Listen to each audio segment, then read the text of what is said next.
ప్రార్థనా పత్రిక శుక్రవారం 19/4/2024 ఆదిమ సంఘము ద్వారా సిద్ధపరచబడిన శేషము. అపోస్తల కార్యములు 17:4.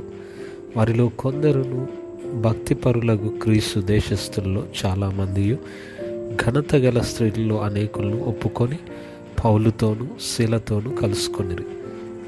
మొదటి సువార్త ఉద్యమం గొప్పగా మారటం ప్రారంభించిన క్షణం నుండి పౌలు సమాజ మందిరాల్లోకి ప్రవేశించాడు. అది ఆదిమ సంఘముచే తయారు చేయబడిన శేషము యొక్క ఉద్యమం. మొదటిది శాసనాలు. పౌలు తన ఆచారం ప్రకారం ప్రవేశించాడని చెప్పబడింది. ప్రార్థన గురించి అతనికి ఒక ప్రణాళిక ఉందని దీని అర్థం. సువార్త క్షేత్రంలో సంపూర్ణ సౌకర్యం అయిన సమాజ మందిరం ఉంది. సంపూర్ణ శిష్యుడు అయిన యాసోను మరియు సంపూర్ణ దుర్గము అయిన గ్రీకులు మరియు ప్రముఖ మహిళలు ఉన్నారు. ఈ ప్రార్థన ఎవరూ ఆపలేనిది. రెండవది ప్రకటించబడిన విషయాలు. పౌలు శేషమునకు తెలియజేసిన అంశములు ఉన్నాయి. శేషమునకు అత్యంత ముఖ్యమైన అంశం వారి నిర్దిష్ట సమయము. శేషము మరియు ప్రజలందరికీ ఇది అవసరం. ఎంత గొప్ప వ్యక్తి అయినా వారి యొక్క నిర్దిష్ట సమయమును కోల్పోకూడదు. పౌలు క్రీస్తు యొక్క ఆవశ్యకతను శేషమునకు వివరించాడు.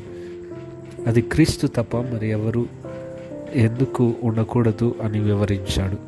ఏ సిద్ధాంతం, చట్టం లేదా మతం ఎప్పుడూ చేయలేవు. అంతిమంగా పౌలు ముఖ్యమైన శిష్యులకు క్రీస్తు యొక్క ఆవశ్యకతను తెలియజేశాడు. మూడవది సంపూర్ణ దుర్గము యొక్క సమాధానం. ఫలితంగా దుర్గము యొక్క సంపూర్ణ సమాధానం తలెత్తింది. నేటి శేషము తప్పనిసరిగా దీన్ని ఆస్వాదించాలి, సృష్టించాలి మరియు గుర్తుంచుకోవాలి. మొదటిది ఆ సమాధానాలు విశ్వాసము, నిరీక్షణ మరియు ప్రేమ. 3 అంశాలను విశ్వసిస్తే కార్యములు జరుగుతాయి. అదనంగా శేషము ఆశ ఖచ్చితంగా ఉంటే వారు ఏదైనా భరించగలరు.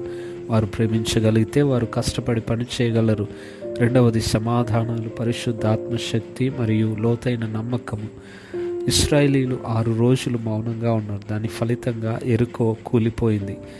ఒలీవల కొండ మీద 40 రోజులు శిష్యులు దేవుని వాక్యాన్ని పట్టుకున్నారు మరియు ప్రపంచం మారిపోయింది. మూడవది ఇది అన్ని ప్రాంతాలకు ఆదర్శంగా మారటానికి సమాధానం. శేషము నమూనాలుగా మారి సమాధానాలు పొందినట్లయితే ప్రజలు వస్తారు మరియు వారు జీవిస్తారు.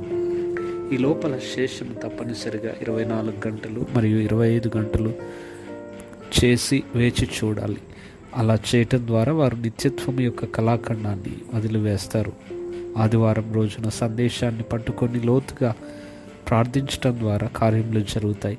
24 గంటల ప్రార్థన తెలియని వారు తమ విశ్వాస నడకను కలిగి ఉండట కష్టం. వారు పని మరియు వ్యక్తులతో కట్టుబడి ఉంటారు మరియు వాస్తవమైన వాటిపై పట్టుకోల్పోతారు. పౌలు 24 గంటల ప్రార్థన కలిగి ఉన్నప్పుడు ప్రపంచంలో మార్పు వచ్చింది. అంతిమంగా ప్రజల మాటల కారణంగా పౌలు ఒక్కసారి కూడా తడబడలేదు. ఒడంబడిక ప్రార్థన. ప్రియమైన దేవా, శుక్రవార, శనివారం మరియు ఆదివార ప్రార్థనను ఇచ్చినందుకు వందనములు. శేషము ఆ యుగపు ప్రధాన వ్యక్తులుగా మార్చండి. విశ్వాసులు ఆరాధన చేసినప్పుడు వారికి మీ అద్భుతమైన కృప దయచేయండి. యేసుక్రీస్తు నామములో ప్రార్థిస్తున్నాను తండ్రి. ఆమేన్.